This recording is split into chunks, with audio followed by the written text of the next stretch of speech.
waters and gave the land a big, welcoming hug. "Hello, Earth," God cheered. The waters became seas, and the land was named Earth. God giggled and said, "It's fantastic." Now, on the third day, God got artsy. He painted the ground with vibrant colors, making flowers, trees, and grass dance together in a joyous parade. Each tree had its own special fruit, and God thought it was the most dazzling garden ever. The fourth day brought the grand light show. God placed the sun to play tag with the clouds during the day, the moon to peek out at night, and the stars to twinkle like the friendliest fireflies. The sky turned into a magical canvas painted with celestial wonders. But wait, there's more. On the fifth day, God threw a party in the oceans and the sky. Playful fish and graceful birds, and God blessed them with the best dance moves and flying tricks. "Be fruitful and multiply." God cheered, and the party went on. Now, for the most exciting part, the sixth day. God created land animals, each with its own quirks and charm. Lions roared, monkeys swung, and butterflies fluttered. But then, in the spotlight of the divine Genesis adventure, God created humans, Adam and Eve. God shaped them with love, like the most fantastic sculptures. He breathed life into them and said, "You're my special creation. Take care of this wonderful world." Adam and Eve explored the enchanting garden, naming animals and sharing giggles with God. God provided a buffet of delicious fruits and green herbs for everyone to enjoy. "It's a feast," God exclaimed. And as the sun dipped below the horizon, God looked at everything with pure joy. "It's not just good, it's amazing." And so, the divine Genesis adventure came to an end, with stars twinkling in applause. God had created a world bursting with colors, laughter, and love. The end, but really, just the beginning of more incredible adventures. The end. The Divine Genesis Adventure, Part 2.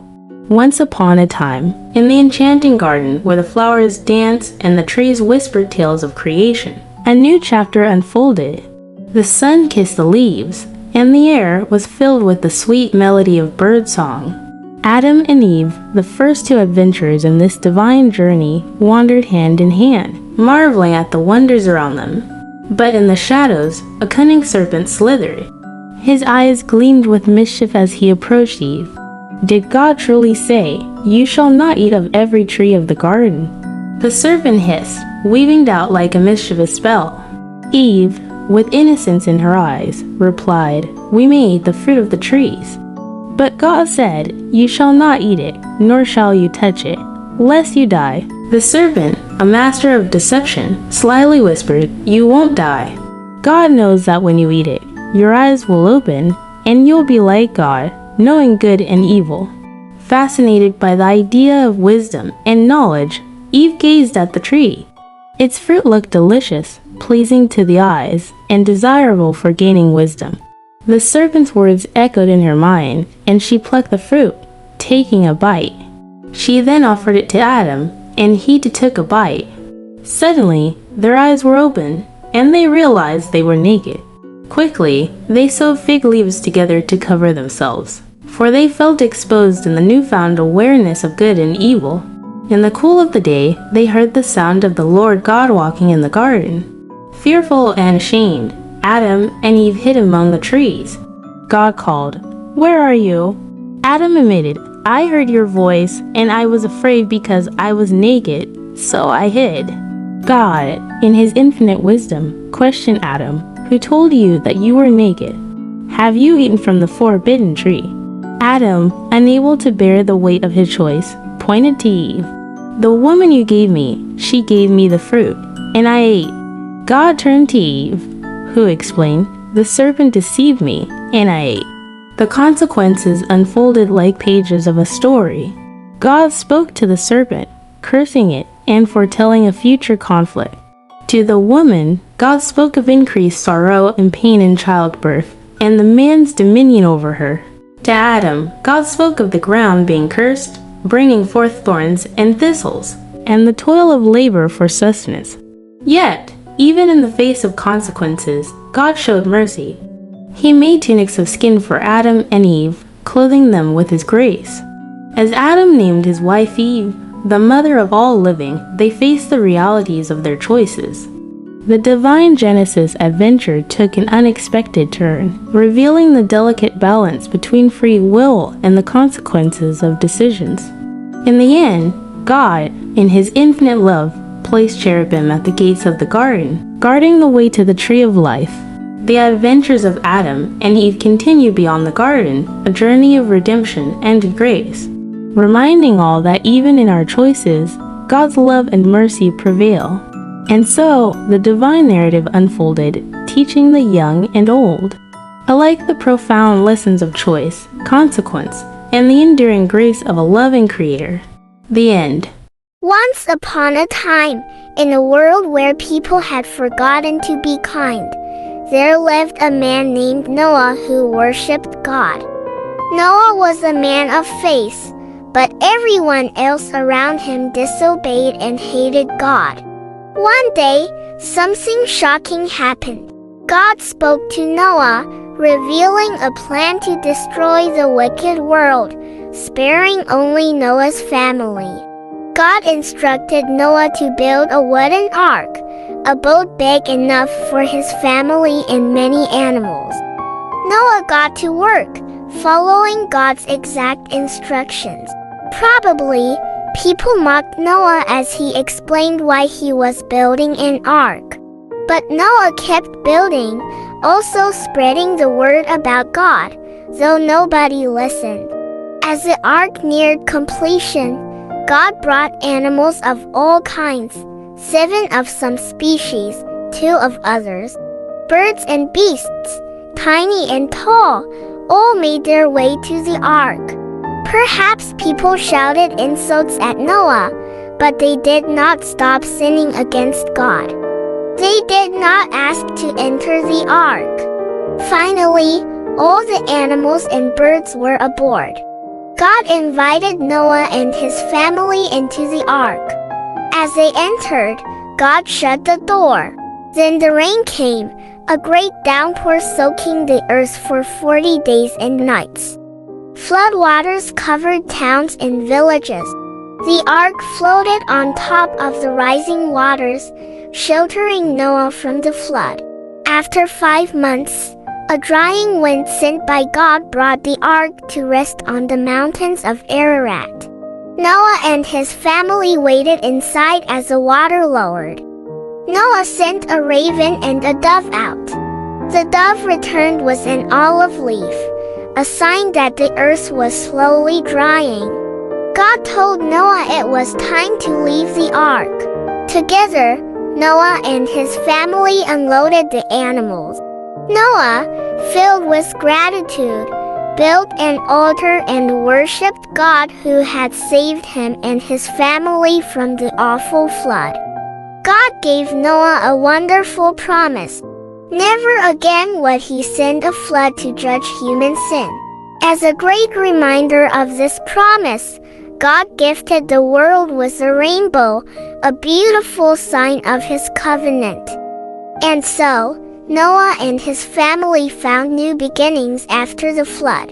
In time, his descendants re-peopled the whole earth, and all nations came from Noah and his children.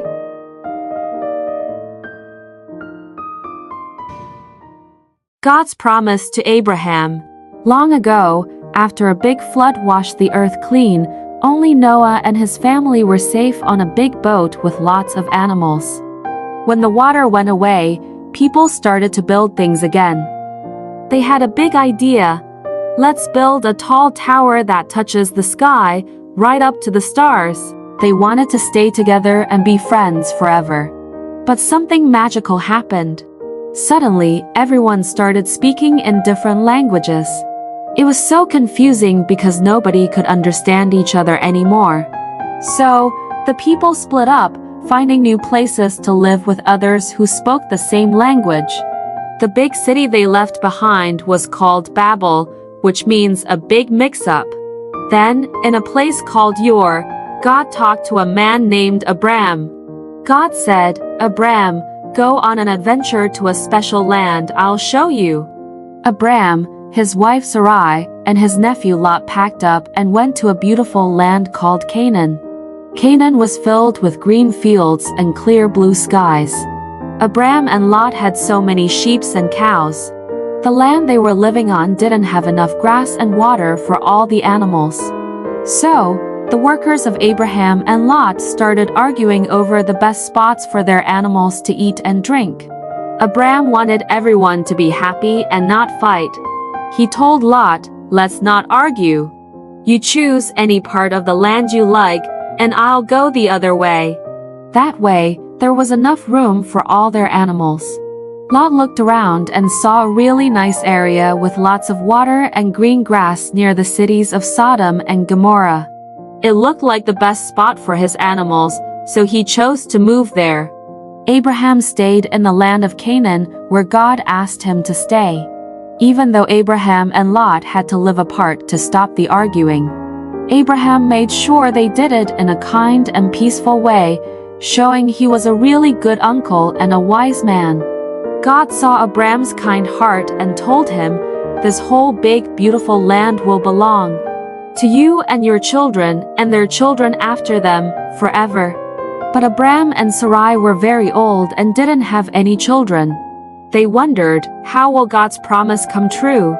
One day, 3 special visitors brought amazing news. "Sarai, you're going to have a baby."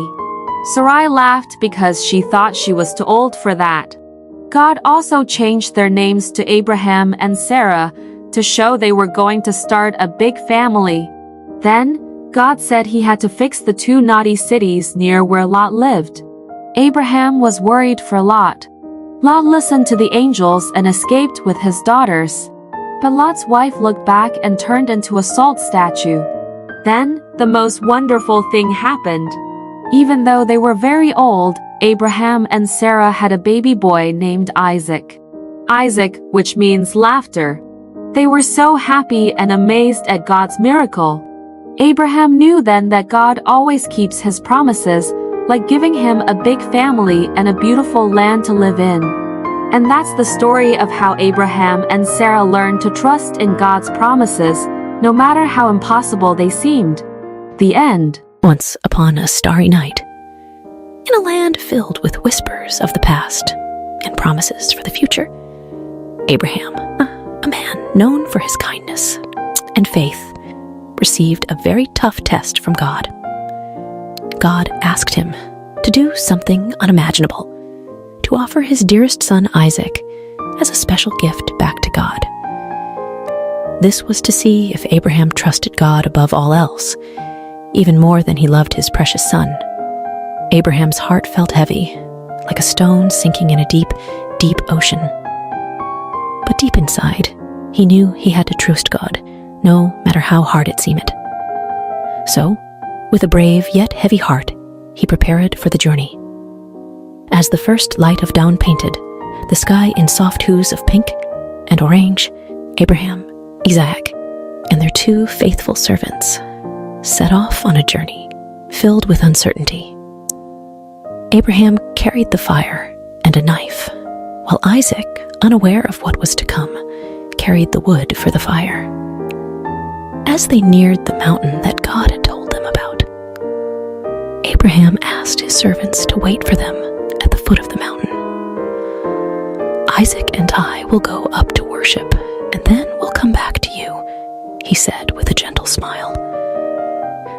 Climbing the mountain, Isaac, with a curious twinkle in his eye, asked, "Father, we have the wood and the fire, but where is the lamb for the offering?"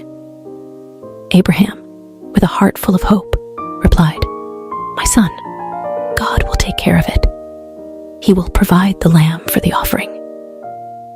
Reaching the top, Abraham built an altar, the most difficult one he ever had to make. He arranged the wood, and with a heart weighed down by a sea of emotions, he gently placed Isaac on the altar, ready to show God that he trusted him completely. But just as Abraham raised the knife, a voice as powerful as thunder, but as gentle as a whisper, stopped him. "Stop, Abraham." It was an angel sent by God. The angel said, "You've shown that you trust God above all by being willing to give up your only son." Then Abraham saw a ram caught in some nearby bushes. With a heart bursting with relief and gratitude, he untied Isaac, and together they offered the ram to God. It was a moment filled with so much joy and thankfulness. Abraham and Isaac returned home, their bond stronger than ever, their hearts filled with the knowledge that when you trust in God, He always provides, just in the right way and at the right time. And so, under the same stars that had witnessed their journey, Abraham and Isaac found comfort in knowing that no matter what, God's love and care would always guide them, just like it guides us all. The end. The adventure of Abraham and Isaac. A new beginning. Once upon a time, after a big adventure on a mountain, Abraham and his son Isaac were on their way back home. Then, while the stars twinkled like tiny smiles above them, a kind angel came with a message that made their hearts dance. "Abraham," the angel said, "your family will be as numerous as the stars. And guess what? They're going to bring happiness to the whole wide world." It was like a secret promise about a hero who would come from their family tree, someone very special named Jesus. But when they got back home, they found themselves in a very quiet house. Sarah, the laughter and love of their home, had gone on a journey to the stars. Abraham and Isaac felt very sad, missing her warm hugs and bright smile. Abraham had an idea to bring some joy back into their home. He called his most trusted friend, a wise old servant, and gave him a very important mission. "It's time for Isaac to find a companion, someone to share stories and dreams with," Abraham said. "Please find a kind lady from our family for Isaac." The servant set off on his camels, hoping for a little help from the stars. As he reached a faraway land, he made a wish. "Let the right lady be the one who offers water to my thirsty camels." It wasn't just any wish. It was a special kind of hope that only the kindest hearts could fulfill. Like a scene from a beautiful story, along came Rebecca with a smile as bright as the dawn. She saw the camels, tired and thirsty, and offered them cool, refreshing water. The servant's eyes sparkled with joy. "This must be the one," he thought. She was kind, just like the wish. Rebecca, brave and full of adventure, said yes to a new journey. She traveled across the deserts and mountains to meet Isaac. When Isaac saw her, it was like spring had come to his heart, filling it with flowers and sunshine. Rebecca's kindness and laughter brought new stories and dreams to their home. Isaac and Rebecca, hand in hand, started a wonderful adventure together, full of love and promise. And so, the story of Abraham, Isaac, and now Rebecca reminds us all. After every big adventure, after every sad goodbye, there's always a new beginning, a chance for love and joy to grow again, just like the stars that twinkle in the night sky. The end. Jacob and Esau, a story of brothers and forgiveness. Once upon a time, in a land of ancient wonders, Isaac and Rebekah were blessed with not one, but 2 sons at the same time. These were no ordinary boys. They were twins named Jacob and Esau. Even before they were born, they were already showing their unique personalities, with Esau loving the thrill of the hunt, and Jacob preferring the quiet of home. Esau, the elder, was as rugged and wild as the forests he roamed, while Jacob, the younger, was thoughtful and clever, always with a plan up his sleeve. Their parents loved them dearly, but each had a favorite, which brewed a little competition between the brothers. One day, as Esau returned from his adventures, famished and weary, Jacob saw an opportunity. He offered Esau a simple meal in exchange for his birthright, the special status of the firstborn. Esau, thinking little of the future, agreed. This moment would change the course of their lives in ways they couldn't imagine. As the boys grew, so did their rivalry, especially when it came time for their father Isaac to bestow his special blessing. Rebekah, who adored Jacob, devised a plan to ensure her favorite son received this honor. With a bit of disguise and a daring heart, Jacob tricked his father and received the blessing meant for Esau. Realizing the deception, Esau was heartbroken and filled with anger. To protect Jacob from Esau's wrath, Rebekah sent him far away to her brother Laban's house, hoping that time would heal the rift between her sons. Jacob's journey was not easy. He worked tirelessly for Laban, enduring trickery and toil, all for the love of Rachel, Laban's daughter. Yet, through these trials, Jacob grew wiser and kinder, learning the value of honesty and hard work. Years passed, and God called Jacob to return home, but the thought of facing Esau filled Jacob with dread. What if Esau still harbored anger and sought revenge? Nevertheless, Jacob set out, hoping for forgiveness. As Jacob neared his homeland, he prepared for the worst. But to his surprise, Esau greeted him not with anger, but with open arms. The brothers embraced, their past grievances washed away by tears of joy. It was a moment of true reconciliation, proving that love can overcome the deepest divides. Together again, Jacob and Esau showed us that it's never too late to mend broken bonds, and that forgiveness is one of the greatest gifts we can offer. The end. Joseph's journey, from dreamer to dreamkeeper. In a land where families were as vast as the stars, Isaac's heart was full of joy as his son Jacob returned home. Even Esau, who once harbored anger, welcomed Jacob with open arms. But not all was peaceful, for Jacob's sons felt a storm brewing in their hearts, troubled by their younger brother Joseph, who was clearly the apple of their father's eye. Joseph, with his bright, colorful coat, a gift from Jacob, was a dreamer. His dreams, however, sparked flames of jealousy among his brothers. In one dream, Joseph saw his own sheaf of grain standing tall, while his brother's sheaves bowed down to it. In another, the sun, moon, and even the stars bowed before him. These dreams whispered of a future where Joseph would rise above them all, even his parents and brothers. One day, Jacob sent Joseph to check on his brothers in the fields. As he approached, their jealousy turned to dark whispers of getting rid of the dreamer.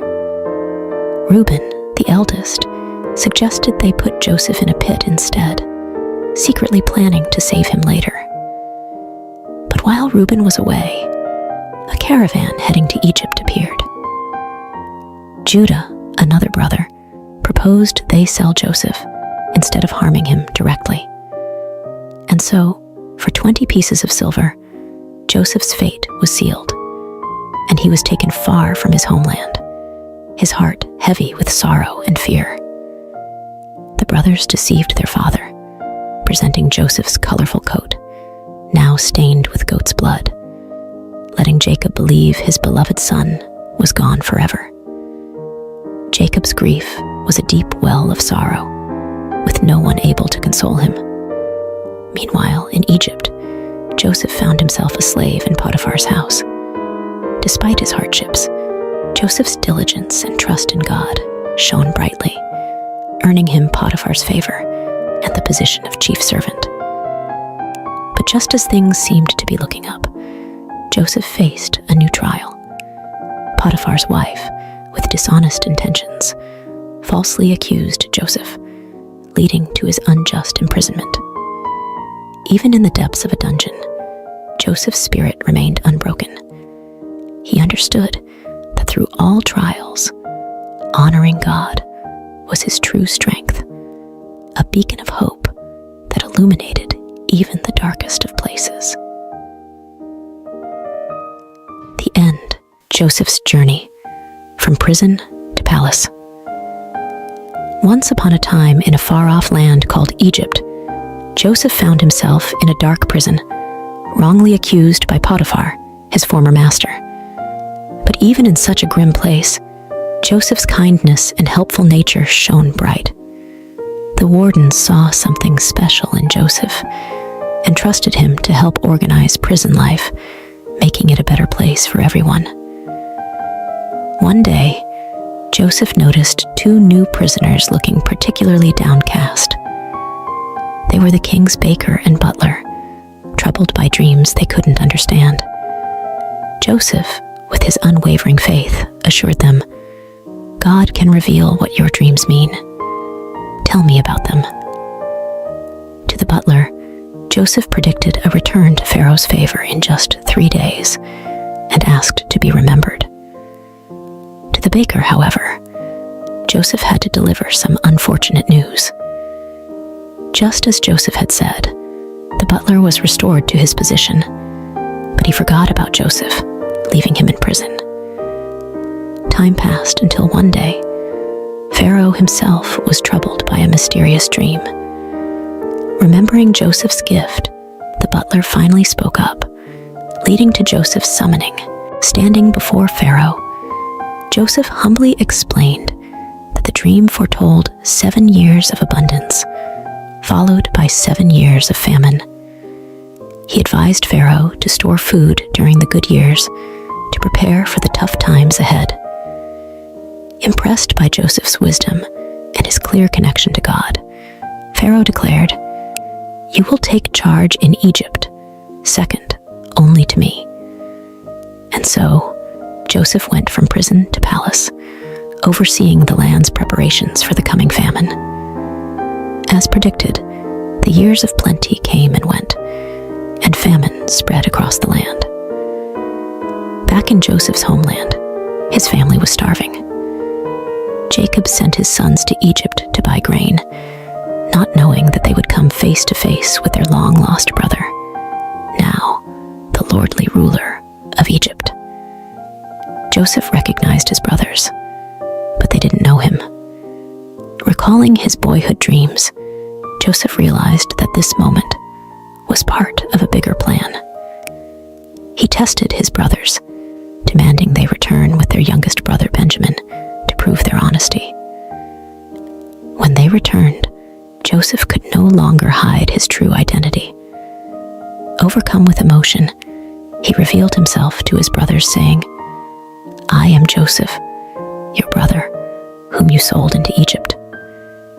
The brothers were speechless, fearing for what might come next. But Joseph comforted them, explaining that their actions had been part of a divine plan to save their family from famine. "God made me Lord in Egypt so I could save your lives," he told them. Soon after, Jacob and Joseph were joyfully reunited in Egypt, and the entire family was settled there, living in peace and plenty, thanks to Joseph's faith and God's guiding hand. The end. The Adventure of Baby Moses, From the Nile to the Palace. In a time long ago, Egypt mourned the loss of a great leader, Joseph. He had saved the land from famine and was loved by all. But as years turned into centuries, a new pharaoh came to power, one who did not remember Joseph and his deeds. The Hebrews, Joseph's people, had grown in number and strength, which made the new pharaoh uneasy. Fearing they might become too powerful, he decided to make them slaves, forcing them to build great cities under harsh conditions. Despite the heavy work, the Hebrews continued to grow in numbers, which troubled Pharaoh even more.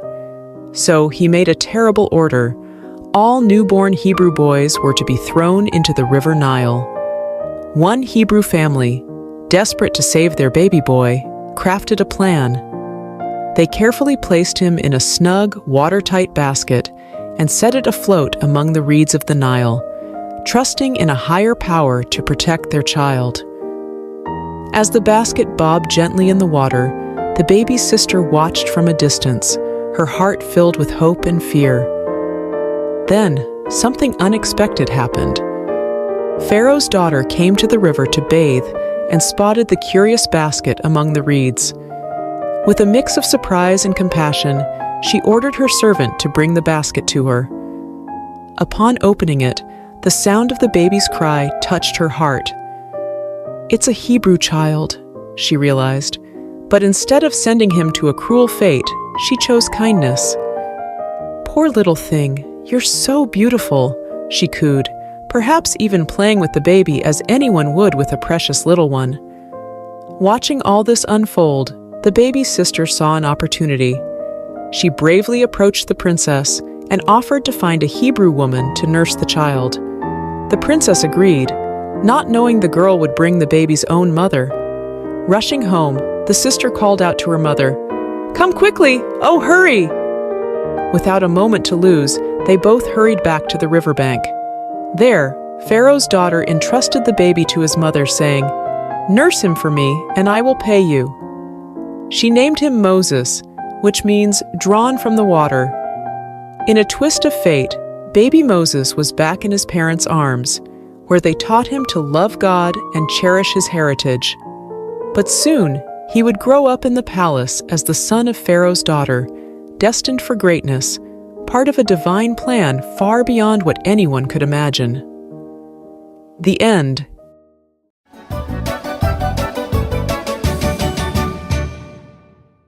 Moses, from prince to leader. Long ago in Egypt, Moses, a prince raised in Pharaoh's palace, faced a moment that would change his life. Despite his royal upbringing, Moses never forgot he was a Hebrew at heart. One day, he saw an Egyptian mistreating a Hebrew slave. Feeling a rush of protectiveness, Moses looked around and, seeing no one, stepped in to save the slave but ended up making a grave mistake. The very next day, Moses tried to stop a fight between two Hebrews, only to realize his secret was out. The news even reached Pharaoh, forcing Moses to flee to a faraway land called Midian for safety. In Midian, Moses found himself by a well where he helped the 7 daughters of Reuel, a priest, fend off some rude shepherds. Impressed by Moses' bravery, Reuel invited him home, leading to Moses marrying Reuel's daughter and starting a new life as a shepherd. Meanwhile, back in Egypt, the Hebrews suffered greatly under a new pharaoh. Their cries for help reached the heavens, and God was listening. 40 years had passed since Moses left Egypt. While tending his flock, Moses saw something incredible. A bush engulfed in flames that didn't seem to burn up. Curious, Moses went closer, only to hear God's voice calling him by name. God told Moses to take off his sandals, for he was standing on holy ground. God had a mission for Moses to lead the Hebrews out of Egypt and free them from slavery. Moses was scared and unsure, especially about speaking to Pharaoh. But God showed Moses miraculous signs, turning his staff into a serpent and then back again, and even curing his hand from leprosy to prove his power. Still hesitant, Moses worried about his speaking abilities. God, growing impatient with Moses' doubts, promised Aaron, Moses' brother, would help speak for him. Moses bid farewell to Jethro and set off to Egypt with his family. In the mountains, Aaron met Moses, and together they shared God's plan with the Hebrew leaders, who were amazed by the signs and worshipped God, filled with hope. Moses and Aaron then bravely approached Pharaoh, delivering God's message, "Let my people go." But Pharaoh's heart was hard. He refused to listen. God was ready to show his great power to change Pharaoh's mind, marking the beginning of an epic journey for Moses, from a prince in Egypt to a shepherd in Midian, and finally, a leader of his people. The end.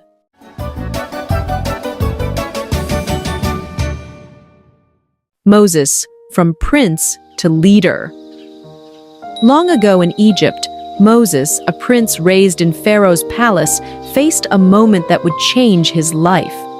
Despite his royal upbringing, Moses never forgot he was a Hebrew at heart. One day, he saw an Egyptian mistreating a Hebrew slave. Feeling a rush of protectiveness, Moses looked around and, seeing no one, stepped in to save the slave but ended up making a grave mistake.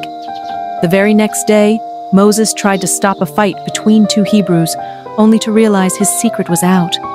The news even reached Pharaoh, forcing Moses to flee to a faraway land called Midian for safety. In Midian, Moses found himself by a well, where he helped the 7 daughters of Reuel, a priest, fend off some rude shepherds. Impressed by Moses' bravery, Reuel invited him home, leading to Moses marrying Reuel's daughter and starting a new life as a shepherd. Meanwhile, back in Egypt, the Hebrews suffered greatly under a new pharaoh. Their cries for help reached the heavens, and God was listening. 40 years had passed since Moses left Egypt. While tending his flock, Moses saw something incredible: a bush engulfed in flames that didn't seem to burn up. Curious, Moses went closer, only to hear God's voice calling him by name.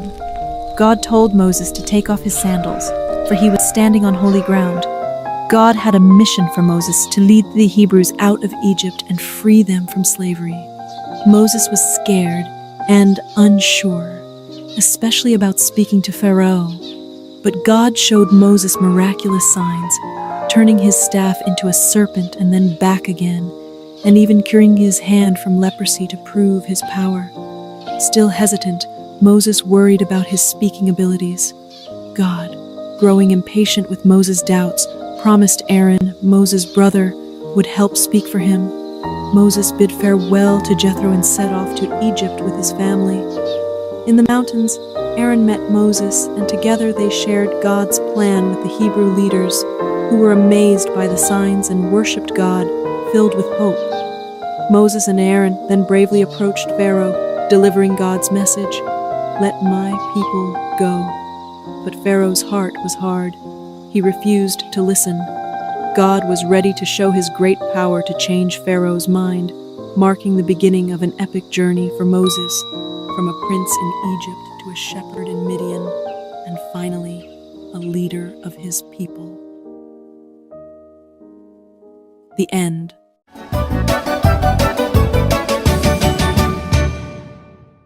The Great Escape, Moses and the Miraculous Exodus. In the heart of ancient Egypt, where the Nile flows like a lifeline, through the desert a story unfolded that would be told for generations.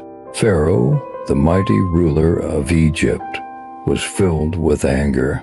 God had commanded him through Moses to free the Israelite slaves, but Pharaoh's heart was as hard as stone. Work them harder, Pharaoh decreed, increasing the Israelites' burden. He ordered that they find their own straw for brickmaking, yet produce the same number of bricks. The task was impossible, and the slave masters' whips cracked more fiercely. The Hebrews, downtrodden and despairing, blamed Moses and Aaron for their worsened plight. Moses, feeling the weight of their suffering, cried out to the Lord, "You have not rescued your people at all." But God replied with a promise of deliverance, sending Moses and Aaron back to confront Pharaoh. In Pharaoh's court, Aaron's rod transformed into a serpent, a sign from God. Pharaoh's magicians replicated the feat, but Aaron's serpent swallowed theirs. Yet Pharaoh's heart remained unyielding. The following morning, Moses and Aaron waited by the river for Pharaoh. With a divine command, Aaron turned the Nile's waters into blood, but Pharaoh's heart hardened further, refusing the Israelites' release. God then unleashed a series of plagues upon Egypt, each more terrifying than the last. Frogs invaded every crevice of the Egyptians' homes, but Pharaoh's promises to release the slaves were empty. Lice tormented both man and beast, and swarms of flies filled the air. Livestock perished, boils afflicted the Egyptians, and locusts devoured the land's greenery. Darkness enveloped Egypt for 3 days, yet Pharaoh's resolve did not falter. God's final, most grievous plague was to strike at midnight, claiming the firstborn of Egypt. The Israelites were spared, marking their doorposts with lamb's blood as a sign for the angel of death to pass over their homes. That night Egypt wailed as the firstborn were lost. Pharaoh, broken and defeated, urged Moses to take the Israelites and leave. With haste, the Israelites journeyed beyond Egypt's borders, marking the end of their 430 years of bondage. Guided by a pillar of cloud by day and a pillar of fire by night, they embarked on a journey to freedom. But Pharaoh's resolve wavered once more. Gathering his army, he pursued the Israelites, trapping them between the cliffs and the sea. In this moment of despair, Moses assured the people, "The Lord shall fight for you." As Moses stretched out his hand over the waters, a great miracle occurred. God parted the Red Sea, providing a path of salvation for his people. The Israelites crossed safely, but as Pharaoh's army followed, the waters crashed down, swallowing the might of Egypt. On that day, Pharaoh learned the power of Israel's God, the Lord over all. The Israelites' journey from slavery to freedom was a testament to faith, courage, and the unyielding power of God. Goodbye, Pharaoh, for the God of Israel had triumphed, leading his people to a new dawn. And so the story of Moses and the Israelites' exodus remains a beacon of hope and faith, a tale of divine deliverance from the chains of oppression, echoing through the ages as a testament to the enduring spirit of freedom. The end.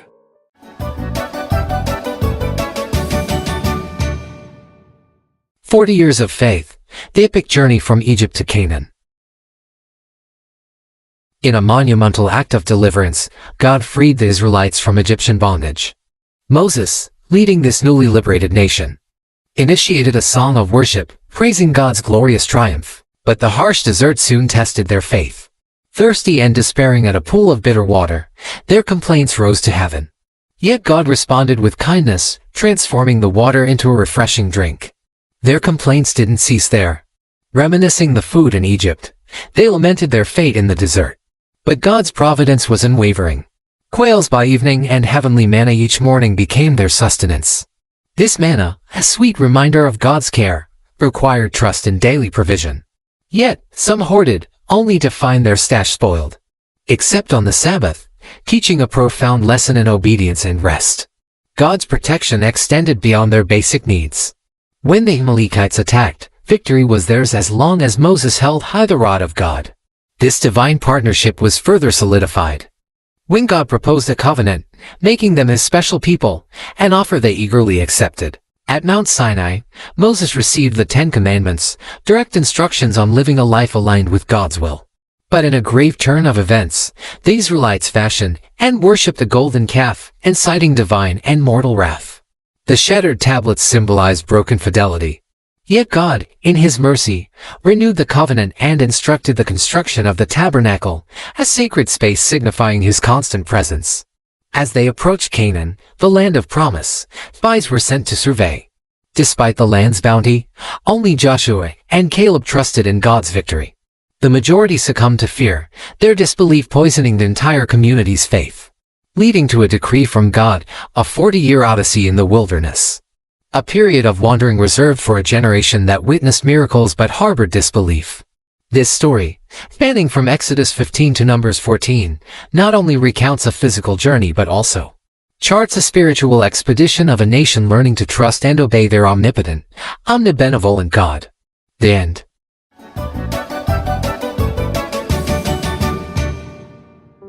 The life of Jesus Christ.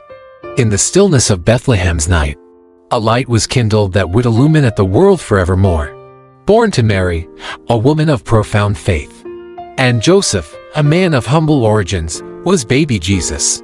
His birth was no ordinary event. It was the fulfillment of ancient prophecies, heralding the arrival of the Messiah, a beacon of hope for all humanity. Word of this miraculous birth traveled swiftly, and settling King Herod, who saw in the newborn king a threat to his reign. In a dark decree, he ordered a massacre, hoping to extinguish this emerging light. Yet, under divine guidance, Mary and Joseph fled to Egypt, safeguarding the promise of salvation. Even as a child, Jesus' wisdom was unparalleled, captivating the learned men of the temple with insights far beyond his years. But it was not until the age of 30 that he unveiled his public ministry, a mission destined to transform the very fabric of human existence. Choosing disciples from the humblest walks of life, Jesus embarked on a journey of teaching, healing, and miracle working. He healed the afflicted, restored sight to the blind, and even commanded life to return to the lifeless. Through parables, he unraveled the mysteries of the divine, making the kingdom of heaven accessible to all. Yet, his growing influence and radical teachings of love and forgiveness stirred the waters of the established order. The religious authorities, threatened by his message and popularity, conspired against him. Betrayal came from within his circle, as Judas, one of his own, led adversaries to him for 30 pieces of silver. The ensuing trials were a mockery of justice, culminating in Pilate's reluctant order for crucifixion. Upon the cross, Jesus' final act of love was a plea for forgiveness, not for himself, but for those who persecuted him. His body was laid in a tomb, sealed by a massive stone, marking what seemed to be the end. But the tomb could not hold him. On the third day, it stood empty. Jesus had risen, defeating death itself, appearing to his followers to reaffirm the teachings and the essence of faith. His ascension into heaven was not a farewell but a promise of the Holy Spirit, ensuring his eternal presence and guidance. The life of Jesus, from the manger to the cross and beyond, is a testament to the unfathomable depth of divine love and the power of faith. It's a story that continues to inspire, guide, and give hope to millions, echoing the profound truth that love conquers all.